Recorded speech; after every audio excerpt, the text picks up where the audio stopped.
आऊज़ुबिल्लाहि मिनश्शैतानिर्रजीम बिस्मिल्लाहिर्रहमानिर्रहीम अस्सलामु अलैकुम वरहमतुल्लाहि वबरकातुहू। मोहतरम जनाब शौकत अली साहब, सदर कुल हिंद मजलिस इत्तेहादुल मुस्लिमीन उत्तर प्रदेश, डॉक्टर अब्दुल मन्नान साहब जो उतरौला विधानसभा से मजलिस इत्तेहादुल मुस्लिमीन के उम्मीदवार हैं, मजलिस इत्तेहादुल मुस्लिमीन के रुकने पार्लिमान मोहतरम जनाब सैयद इम्तियाज जलील साहब, साबिका रुकने असम्बली मुंबई जनाब वारिस पठान साहब, मजलिस इत्तेहादुल मुस्लिमीन के कौमी तर्जुमान मोहतरम जनाब सैयद आसिम वखार साहब, शहनशीन पर तशरीफ फरमा हमारे ज़िले की ख़वातीन की सदर मोहतरमा शाइस्ता जबीन साहिबा, ज़िला सदर मोहतरम जनाब ज़ैद निज़ामुद्दीन साहब, डाइस पर मंच पर बैठे हुए मोहतरम जनाब पंडित राम निवास शुक्ला साहब, हरिराम तिवारी साहब, हरिओम वर्मा साहब, विजय कुमार पांडे साहब, सुरेश वर्मा साहब, उतरौला विधानसभा के मेरे तमाम मजलिस की रुफ़ा गयूर नौजवानों, बुजुर्गान कौम और मिल्लत, पसे पर्दा बैठकर सुनने वाली मेरी इज़्ज़तदार माँ और बहनों, मैं आप तमाम का दिल की गहराइयों से आपका शुक्रिया अदा करता हूँ कि आपने आज के इस जलसे में अपना कीमती वक्त निकालकर आपने इस जलसे में शिरकत की। आपका बेहद शुक्रिया। और इतनी बड़ी तादाद में आप तमाम का यहाँ पर जमा होना इस बात का पैगाम देता है कि इंशाअल्लाह ताला जब 3 महीने के अंदर उत्तर प्रदेश में विधानसभा के चुनाव होंगे, इंतखाबात होंगे, तो यकीनन आप तमाम अपनी दुआओं से, अपने वोट से, अपनी वाबस्तगी से, अपने मशवरों से यहाँ से अब की बार इंशाअल्लाह ताला आप एक नया विधायक जिसका नाम डॉक्टर अब्दुल मन्नान होगा, आप उनको कामयाब करेंगे।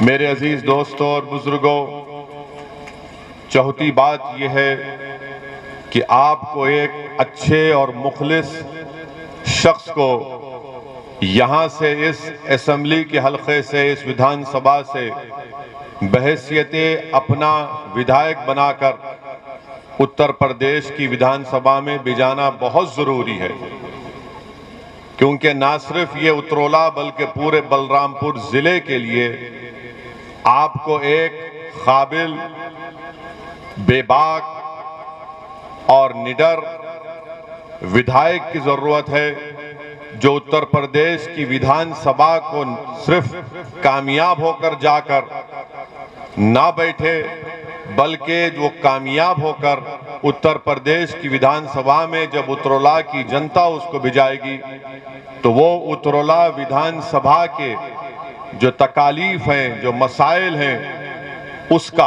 हल तलाश करे। आपकी तकालीफ को वो अपनी जबान से उत्तर प्रदेश की विधानसभा में उठाए, चाहे मुख्यमंत्री किसी का भी हो। उतरौला की जनता को ऐसे एमएलए और विधायक की रुकने असेंबली की जरूरत है जो इस विधानसभा को, जो यहाँ पर तरक्याती काम ठप होकर रह गए, उन काम को हल करवा सके। और मुझे ये कहने में कोई शर्मिंदगी नहीं है कि इस विधानसभा में उतरौला के असेंबली हलके में सबसे बड़ा मसला रोड का मसला है। यहाँ पर रोड है ही नहीं, और मैं तो चाहूंगा कि नरेंद्र मोदी और उत्तर प्रदेश के मुख्यमंत्री गाड़ी में सफर करें, लखनऊ से यहाँ तक आए, और अगर उनकी कमर में और सर में दर्द ना हो तो हम भी कहेंगे कि रोड है यहाँ पर। उतरौला में, बलरामपुर में कहीं पर भी रोड नाम की चीज नहीं है। रोड की सख्त जरूरत है। मैं आपसे वादा कर रहा हूं कि आप डॉक्टर अब्दुल मन्नान को कामयाब करिए, इंशाअल्लाह ताला हम इस अहम मसले को हल करेंगे। दूसरा, मैं उतरौला विधानसभा के उन किसानों से वादा कर रहा हूं जो गन्ने को उगाते हैं और बजाज चीनी मिल से उनको उनकी कीमत नहीं मिलती। आप डॉक्टर अब्दुल मन्नान को कामयाब करिए। 48 घंटे के अंदर ये विधायक उस चीनी मिल के सामने बैठकर उनका इलाज करवा के आपको अपनी कीमत दिलवाएगा। आप डॉक्टर अब्दुल मन्नान को यहां से अपना एमएलए विधायक बनाइए तो जो पॉलिटेक्निक और आईटीआई कॉलेज की बिल्डिंग का काम बरसों से चल रहा है, और अगर यहां से आप डॉक्टर अब्दुल मन्नान को कामयाब नहीं करेंगे तो वो बिल्डिंग का काम सुबह क़यामत तक चलता रहेगा और मुकम्मल नहीं होगा। आप मंदलिस को कामयाब करिए, वो पॉलिटेक्निक और आईटीआई की बिल्डिंग का काम इंशाअल्लाह ताला डॉक्टर अब्दुल मन्नान आपके दुआओं से और आपकी ताईद और ताकत की बिना पर उसको मुकम्मल करवाएंगे। मैं आपसे इस बात का भी वादा कर रहा हूं कि बलरामपुर बल्कि उतरौला से यहां पर ट्रेन अज़ां हो रही है, 1-2 मिनट रुक के अज़ां हो रही है।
बिस्मिल्लाहिर्रहमानिर्रहीम।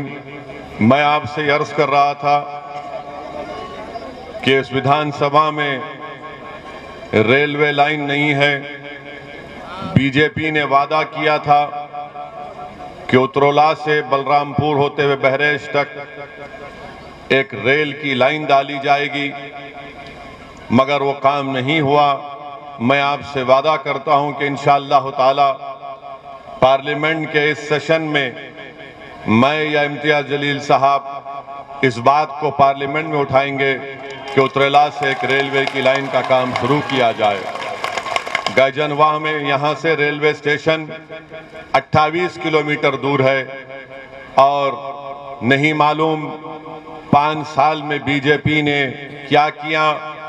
6.5 साल में मोदी ने एक रेल की लाइन उतरौला से बहरेश तक नहीं डलवाई, मगर दिखाते हैं, वादा करते हैं, बड़े बड़ी हथेली में जन्नत दिखाते हैं। मेरे अजीज दोस्तों और बुजुर्गों, मैं आपसे वादा कर रहा हूं कि उतरौला में यहां पर अस्पताल की सख्त जरूरत है।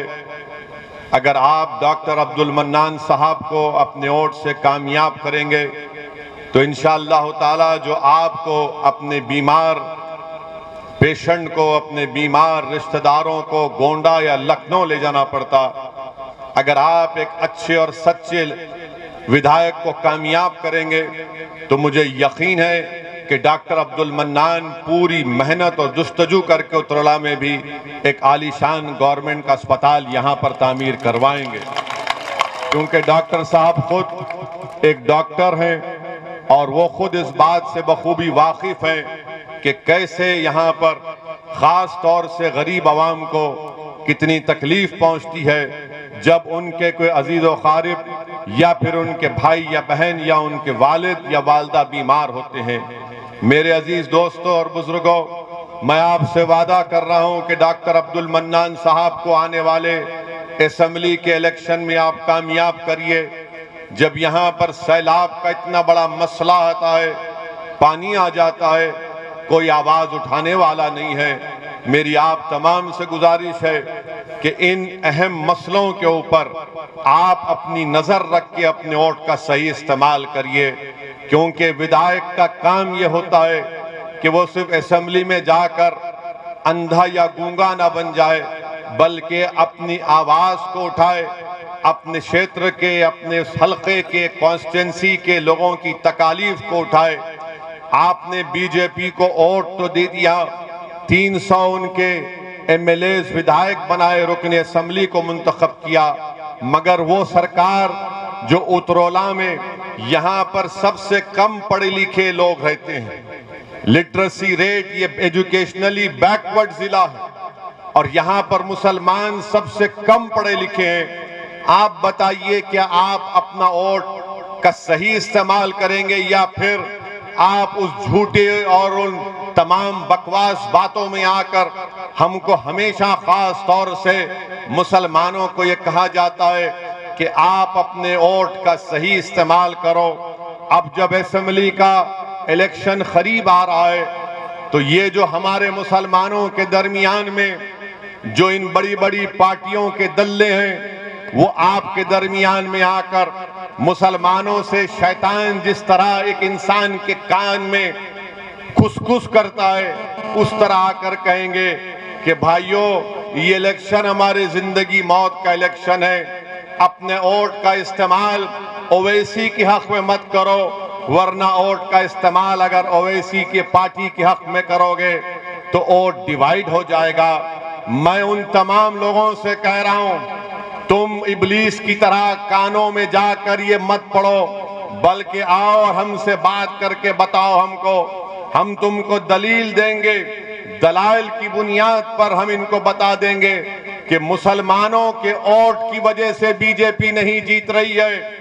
बीजेपी अगर मुल्क में 2 मरतबा नरेंद्र मोदी भारत के प्रधानमंत्री बने हैं और उत्तर प्रदेश में अगर बीजेपी की सरकार बनी है और अगर उत्तर प्रदेश में 2014 में समाजवादी, बीएसपी, कांग्रेस नाकाम हुई और बीजेपी के 70 के करीब 2014 में उनके एमपी कामयाब हुए और 17 में समाजवादी और कांग्रेस ने मिलकर इलेक्शन लड़ा, तब भी 300 असेंबली सीट पर बीजेपी कामयाब हो गई।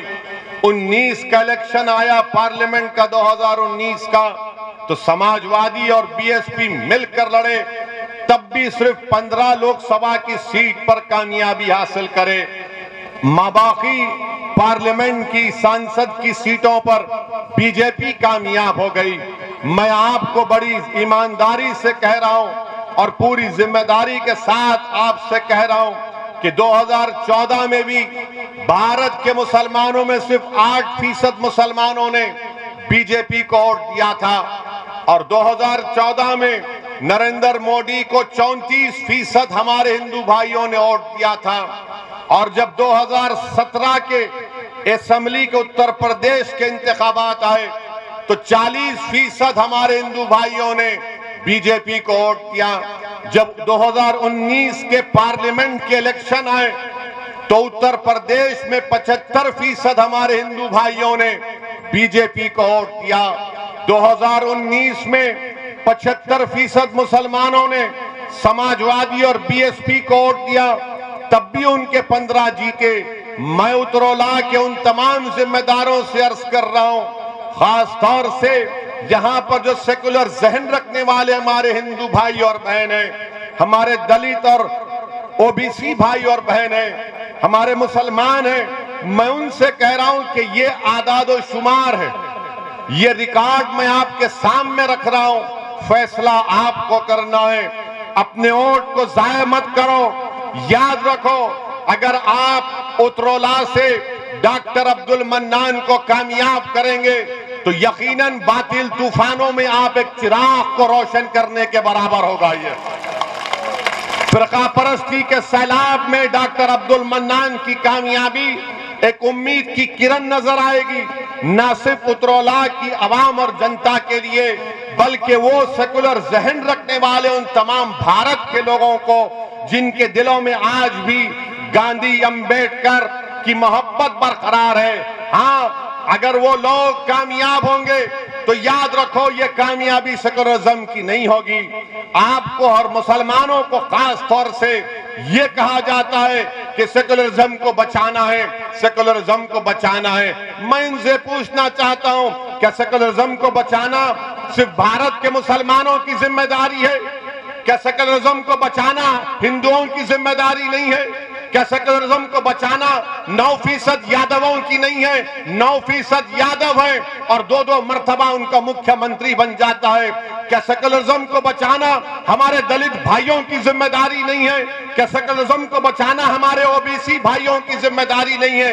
क्यों नहीं ये सब लोग मिलकर इनसे कहते हैं कि सेकुलरिज्म को बचाओ, मगर सेकुलरिज्म को बचाना सिर्फ मुसलमानों के गले में जिम्मेदारी डाल दी जाती है। हमारे गले में सांप डाल दिया जाता है और हम इस सांप से बचाने की अपने आप को कोशिश करते हैं। ये सांप हमको ही डसता है, उनको नहीं डसता। हम बर्बाद होकर रह गए। 60 साल भारत के मुसलमानों ने सेकुलरिज्म के नाम पर इन तमाम नाम निहाद सेकुलर पार्टियों को वोट दिया। बताओ क्या हासिल किया आपने? बताओ मुसलमानों, बताओ आपने क्या हासिल किया? आपने समाजवादी को इख्तियार दिया, मुलायम सिंह यादव को मुख्यमंत्री बनाया, आपने वोट दिया, अखिलेश को मुख्यमंत्री बना दिया, आपने बहन मायावती को मुख्यमंत्री बनाया, उससे पहले बरसों आपने लोकदल और कांग्रेस को वोट दिया। अरे बताओ, क्या तुम्हारे पास कोई तरक्की हुई? क्या तुमने कुछ हासिल किया? ये भी आपको बता रहा हूं कि हुकूमत की तरफ से ये बात नहीं बताई जाती, बल्कि माहिरीन ये कहते हैं कि भारत में अगर कोई बेटा अपने बाप से कम कमाता है, अगर कोई बेटा अपने बाप से कम पढ़ा लिखा है, अगर कोई बेटा अपने बाप से गरीब है, वो कौन है? वो मुसलमान है, वो मुसलमान है। और मैं सच्चाई के साथ आपसे कह रहा हूं, अपने घर में अपने बेटे को देखो, कहां है तुम और कहां है तुम्हारा बेटा? तुम अपनी जवानी में अगर आज कोई 60 साल का है तो अपने दिल पर हाथ रखकर पूछो कि अगर तुम्हारा बेटा 25 साल का है तो तुम 25 साल में क्या कमाते थे? उससे कम तुम्हारा बेटा आज कमा रहा है। इसको इंटरजेनरेशन मोबिलिटी कहती है। ये मुसलमानों में सबसे कम है। सबसे उत्तर प्रदेश में सिर्फ 2% मुसलमान ग्रेजुएट होते हैं, सिर्फ 2%। उत्तर प्रदेश में सबसे ज्यादा बच्चे और बच्चियां स्कूल के बाहर है, मुसलमान है। कौन इसका जिम्मेदार है? ओवैसी जिम्मेदार है। कौन जिम्मेदार है इसका? इसका जिम्मेदार आप हैं, क्योंकि आपको धोखा दिया गया। आपको हर चुनाव में आकर कहा गया कि जिंदगी और मौत की बात है, सेकुलरिज्म का मामला है, मुसलमानों एक होकर कभी समाजवादी को दे दो, कभी बीएसपी को दे दो। मुसलमानों, इस चुनाव में तुमको एक होना है अपने लिए, अपने मुस्तकबिल के लिए, अपने नौजवानों के मुस्तकबिल के लिए। आपने हमेशा वोट दिया इन पार्टियों को, मगर क्या तुमने कभी वोट दिया अपने आप को? क्या तुमने वोट दिया अपनी तरक्की के लिए, अपने बच्चों के स्कूल के लिए, उत्तरोला में एक रेलवे की लाइन के लिए, उत्तरोला में स्कूल और पॉलिटेक्निक के लिए, उत्तरोला में चीनी के मिल में कीमतों को दिलाने के लिए? यही बात मैं आप सर्च करने आया हूं कि आपको अपने वोट का सही इस्तेमाल करना है। डरने और घबराने की जरूरत नहीं है। अपने वोट से अपनी पार्टी के उम्मीदवार को कामयाब करिए। कोई समाजवादी का, बीएसपी का, कांग्रेस का कोई आकर कहेगा कि अगर डॉक्टर मन्नान कामयाब होगा तो क्या कर लेगा वो। कोई पूछेगा आपसे कि अगर मंजलिस के 10-15 एमएलए इंशाअल्लाह उत्तर प्रदेश में कामयाब हो गए तो क्या करेंगे।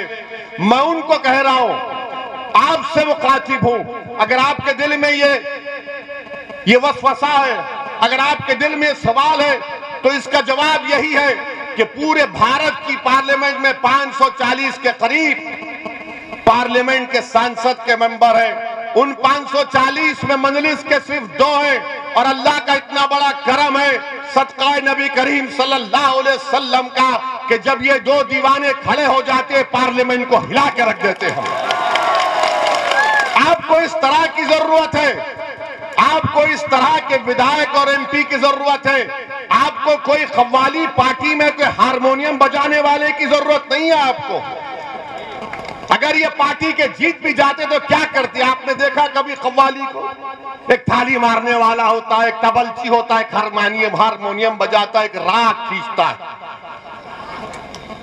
एक रब अब आगे इलेक्शन आ गया तो पूरी कव्वाली पार्टी आ गई मंजलिस के खिलाफ। एक हारमोनियम बजा रहा है, एक राग बजा रहा है, एक तबलची है। अरे तुम जो काम कर रहे हो, मैं मंजलिस के मुखालिफिन से कह रहा हूं, अरे तुम तो उस तवाइफ से भी बदतर हो। कम से कम वो अपना पेट काटने के लिए करती है, तुम तो कौम का मुस्तकबिल बर्बाद कर रहे हो। तुम तो कौम का मुस्तकबिल बर्बाद कर रहे हो। बताओ आपने क्या हासिल किया।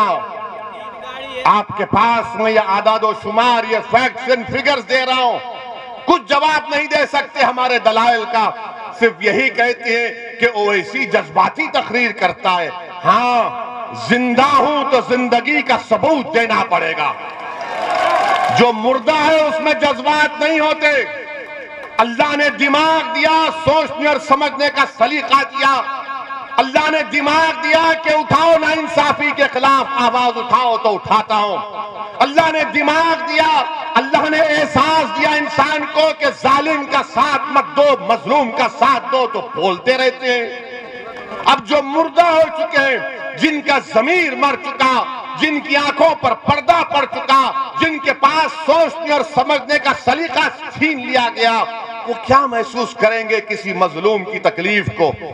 वो सिर्फ इलेक्शन में आकर कहेंगे कि सेकुलरिज्म को बचाओ, वोट को टूटने मत दो, इनको कामयाब करो।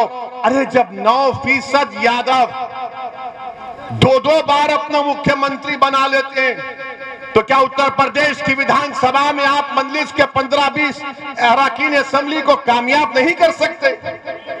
क्या बुतुल्लाह से डॉक्टर मन्नान को कामयाब नहीं कर सकते? कर सकते हैं इंशाअल्लाह ताला। और आपको करना है, बताना है। लोग यहां पर बैठकर, याद रखो मेरी एक बात को, मैं अपनी जिंदगी का तजुर्बा आपसे कह रहा हूं। मुझे ज्यादा तजुर्बा नहीं है, मगर थोड़ा तजुर्बा है। इंसान जब एक मरहले पर पहुंच जाता है ना, जहां पर उसको फैसला लेना है, तो हमेशा याद रखो, दिमाग आपसे कहेगा खतरा मत मोल ले, दिमाग कहेगा कि खतरा मत मोल ले, दिल बोलेगा प्यारे जब प्यार किया तो डरना क्या, दिल का साथ दो, दिल का साथ दो। दिमाग तुमको डरा देगा। तुम दिमाग से पूछोगे अल्लाह कहाँ है, तो दिमाग से सवाल, दिमाग बोलेगा कहाँ है अल्लाह, दिल बोलेगा अरे प्यारे जमीन और आसमान का खालिक तो वही है। जो बगैर देखे जिस पर ईमान लाना, वो दिमाग का काम नहीं, वो दिल और दिमाग का काम है। तो सिर्फ दिमाग के गुलाम मत बन जाओ, दोनों को इस्तेमाल करो। और अपने आप से सवाल करो कि अगर मैं डॉक्टर मन्नान को वोट दूंगा तो उत्तरोला का क्या फायदा होगा। मैं डॉक्टर मन्नान को वोट दूंगा तो उत्तरोला के भाईचारगी का मजबूत होगी।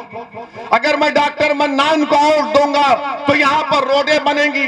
अगर मैं डॉक्टर मन्नान को वोट दूंगा यहाँ पर अस्पताल बनेगा। अगर डॉक्टर मन्नान को वोट दूंगा तो पीने के पानी का मसला हल होगा। अगर मैं डॉक्टर मन्नान को वोट दूंगा तो क्या मेरा विधायक लखनऊ जब जाएगा तो क्या खाली अपनी गाड़ी में टाई टाई लगाकर खामोश हो जाएगा, या फिर असेंबली में जाकर लखनऊ की विधानसभा में आपकी आवाज बनेगा, लखनऊ की हुकूमत के सामने आपके मसाइल को बयान करेगा?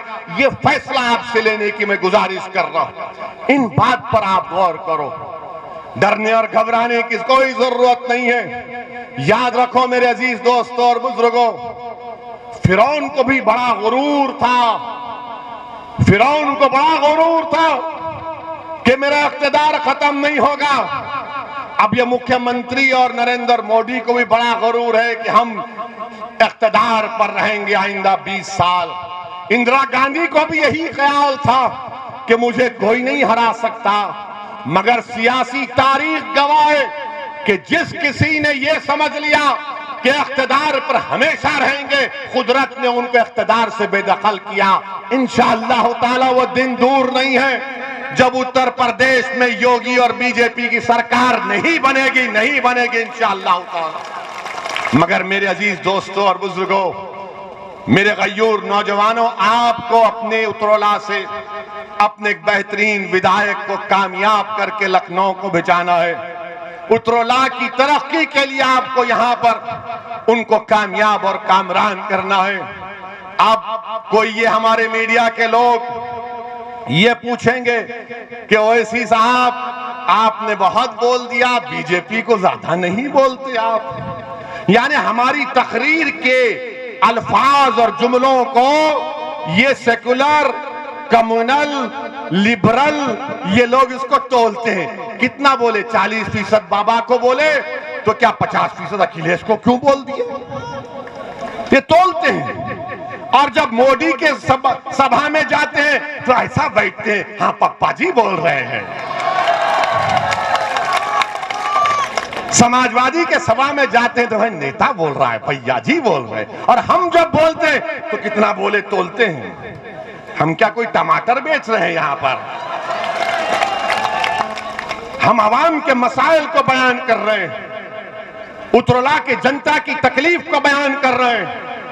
हम तो मुस्तकबिल में आपके मसाइल का हल, उसका तरीका आपको बता रहे हैं।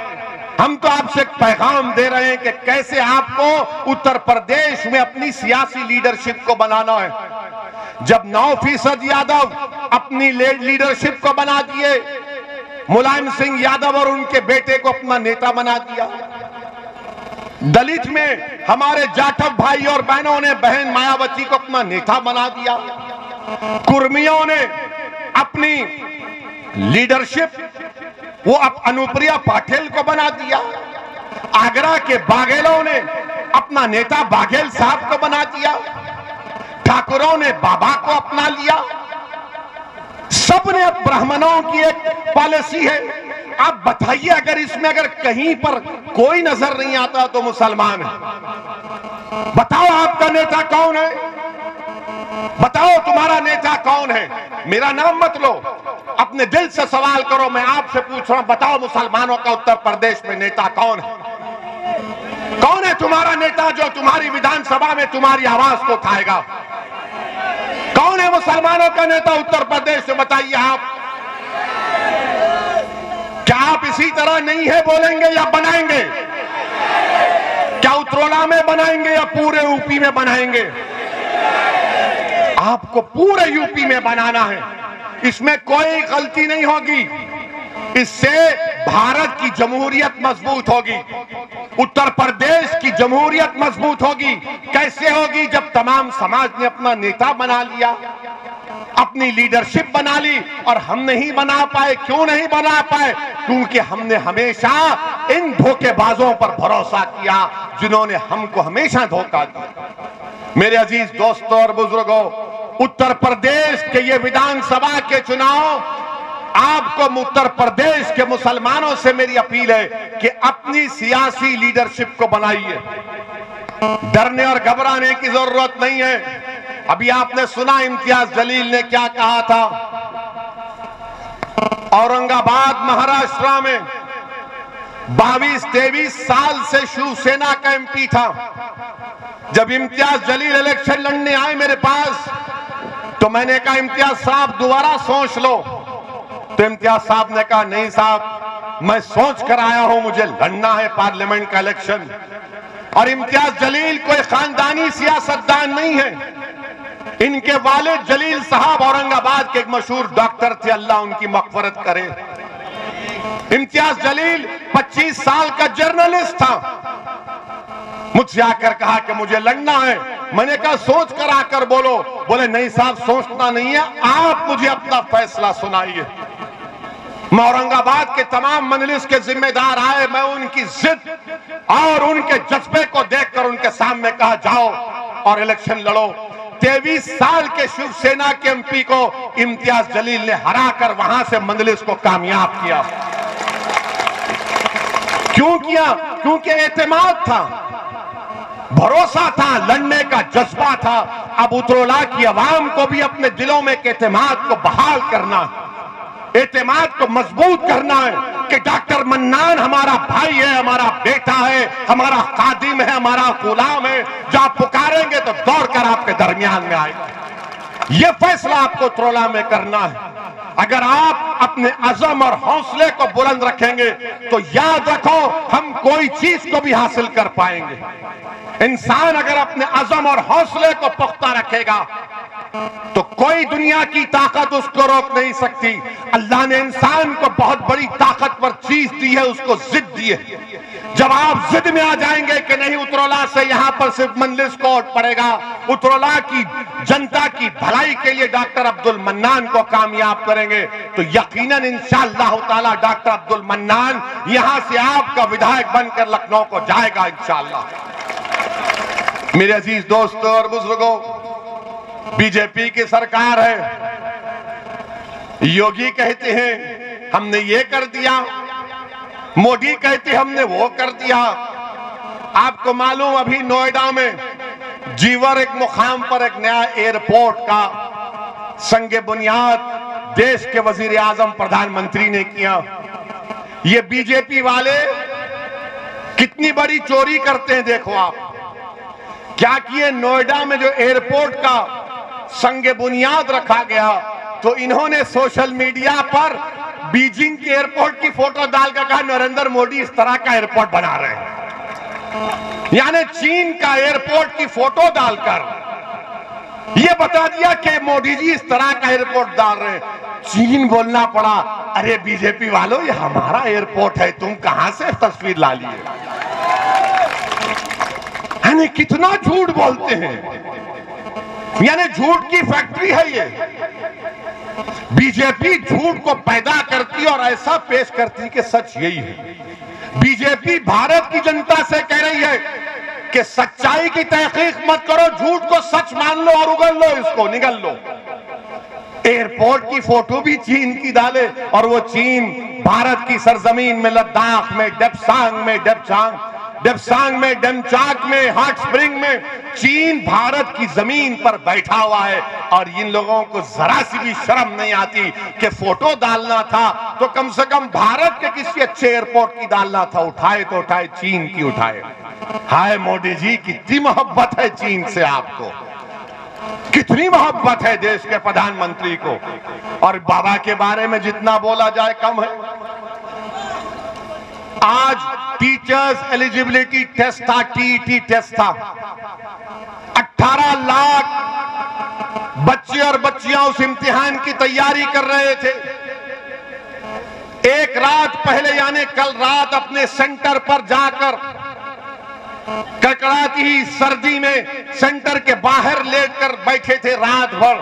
मगर जब सुबह इम्तिहान हाल में गए तो मालूम हुआ कि योगी आदित्यनाथ की सरकार में टीईटी का पेपर लीक हो गया।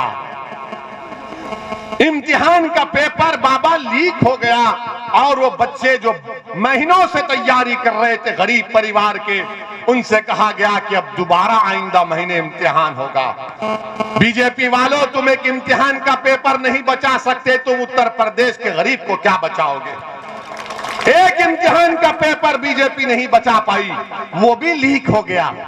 बाबा, ये ठोक दो की पॉलिसी में पेपर कैसा लीक हो गया, बताओ योगी आदित्यनाथ। तो आप तो कहते ठोक देंगे, नाम बदल देंगे। अब बाबा बोलेंगे कि टीटी का नाम बदल देता हूं, पेपर लीक नहीं होगा। हर जगह नाम बदल देंगे, अरे पेपर लीक हो गया। 20 लाख बच्चे और बच्चियां जो आज प्राइमरी अपर प्राइमरी का इम्तिहान लिख रहे थे, टीचर्स का इम्तिहान, वो पेपर लीक हो गया। ये कौन सी सरकार है बीजेपी की जो गरीब नौजवानों को इतना मायूस कर देती? और फिर मेरे अजीज दोस्तों और बुजुर्गों, आपको मालूम कि उत्तर प्रदेश में आज उत्तर प्रदेश में गाय की बहुत इज्जत है, मुसलमान की नहीं है। गाय को इंसान से बड़ा इज्जत दी जाती है। ये मैं जिम्मेदारी के साथ कह रहा हूं। हमारे मंच पर हमारे पंडित राम निवास शुक्ला जी बैठे, हम उनके बाजू बैठे। अब टीवी वाले पूछेंगे ये ओवैसी बाबा के बाजू कैसे बैठ गया? ये बाबा में वो बाबा में जमीन आसमान का फर्क है।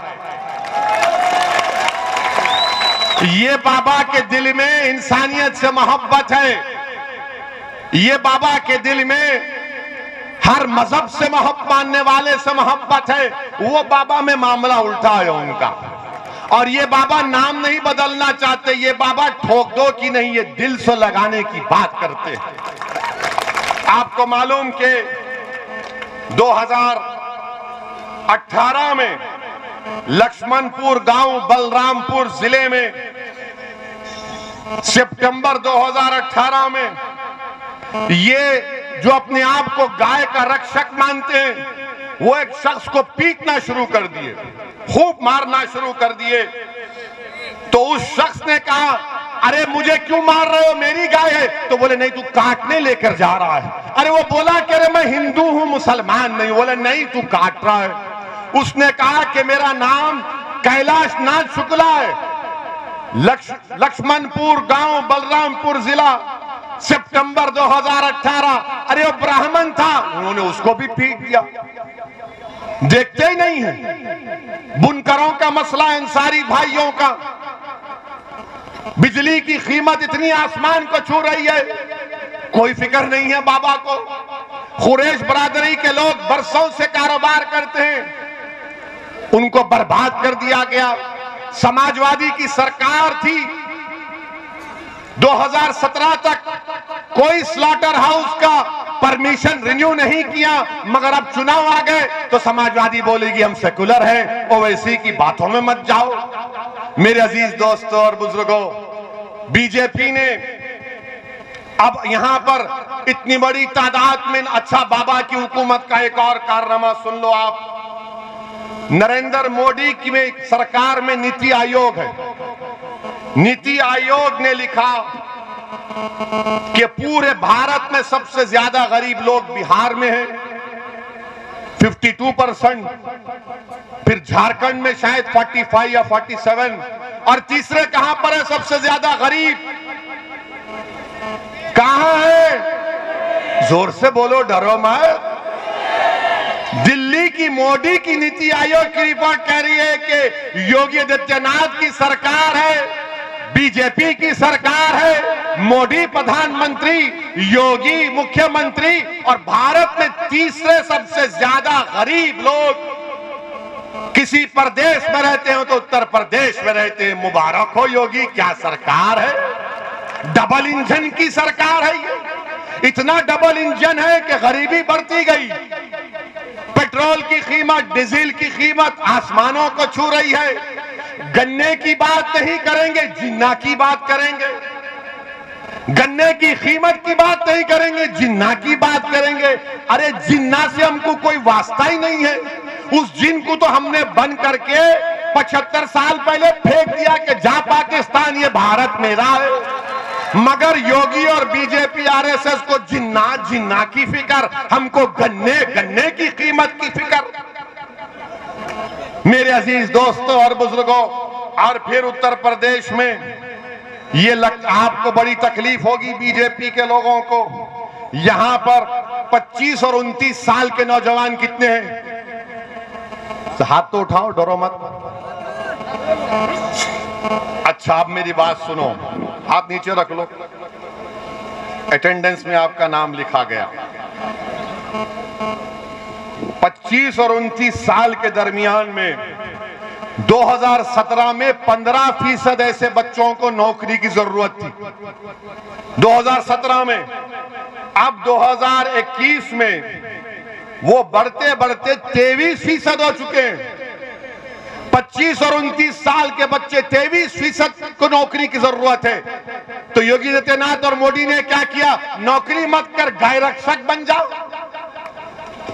नौकरी मत कर, मॉब लिंचिंग में लपेट जाओ। नौकरी मत कर, ये देख के कोई मजहब तो तब्दील नहीं कर रहा है। अरे नौजवानों, क्या तुमको नौकरी नहीं चाहिए? और फिर यहां पर आप ये भी बता दो कि यहां पर 20 और 24 साल के दरमियान में कितने नौजवान हैं? 20 और 24 साल के दरमियान में मैं आपको एक बुरी खबर सुना रहा हूं।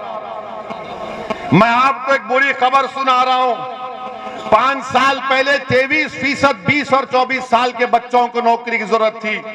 वो बढ़ते बढ़ते अब 31% हो गया, 31% हो गया। बताओ मोदी जी, ये कौन सा डबल इंजन है? चलता ही नहीं है। लखनऊ में ही रुक जाता, तुम दिल्ली से बाहर ही नहीं निकलते। मगर मोदी जी हर इतवार को आकर बोलते हैं, मन की बात सुन लो। मन की बात यह है कि भारत के नौजवान के पास नौकरी नहीं है। मन की बात यह है कि सरसों के तेल की कीमत आसमानों को छू रही है। मन की बात यह है मोदी जी कि कीमतों की वजह से भारत का गरीब, चाहे मुसलमान हो, दलित हो, ब्राह्मण हो, ओबीसी हो, सब परेशान है। इसका इलाज बताओ। तो मोदी जी कहेंगे, इसका इलाज मेरे पास नहीं है। इसका इलाज सिर्फ यही है कि मुझे तुम वोट डालते रहो, हम कीमतों में इजाफा करते रहेंगे। मेरे अजीज दोस्तों और बुजुर्गों, ये चुनाव बड़े ही अहम है। मेरी आपसे गुजारिश है कि अपनी सियासी लीडरशिप को बनाइए। डरने और घबराने की जरूरत नहीं है।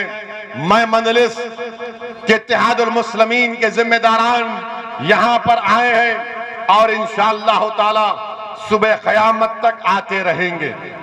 मैं सिर्फ एक इलेक्शन या 2 इलेक्शन लड़ने के लिए नहीं आया हूं। मैं आया हूं तो हर अल्लाह जब तक जिंदा रखेगा मैं आता रहूंगा। मेरी जमात को आप अपने दुआओं से मजबूत करते रहेंगे। मुझे आपके खून की जरूरत नहीं है, मुझे आपकी दुआओं की जरूरत है। मुझे तुम्हारे खून की जरूरत नहीं है, मुझे तुम्हारे दुआओं की जरूरत है।